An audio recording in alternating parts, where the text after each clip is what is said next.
কুমিল্লার চান্দিনায় বদরপুর নেসারিয়া ফাজল মাদ্রাসায় ২০২৫ সালের দাখিল পরীক্ষায় উত্তীর্ণ শিক্ষার্থীদেরকে সংবর্ধনা প্রদান করা হয়েছে।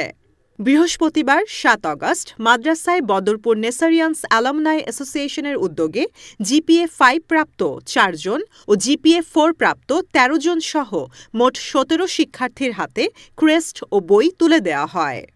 এতে বদরপুর নেসারিয়ান্স অ্যালামনাই অ্যাসোসিয়েশনের আহ্বায়ক অ্যাডভোকেট আবু নোমান সরকারের সভাপতিত্বে ও সদস্য সচিব ড.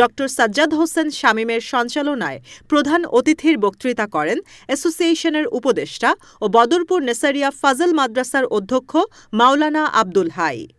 বিশেষ অতিথি হিসেবে বক্তৃতা করেন মাদ্রাসার অ্যাডহক কমিটির দাতা সদস্য আব্দুর রহমান সরকার, জেনারেল কমিটির কোষাধ্যক্ষ কামরুজ্জামান মৈশান। অন্যান্যদের মাঝে আরও বক্তব্য রাখেন বদরপুর নেসারিয়া ফাজল মাদ্রাসার সহকারী অধ্যাপক মাওলানা মোজাফফর মাহমুদ, মাওলানা মাহমুদুল হাসান জামাল, মাওলানা ওবায়দুল্লাহ, অ্যাসোসিয়েশনের যুগ্ম আহ্বায়ক সফিউল্লাহ, আবদুল্লাহ আল মামুন, কৃতি ছাত্রী ফারহানা আক্তার।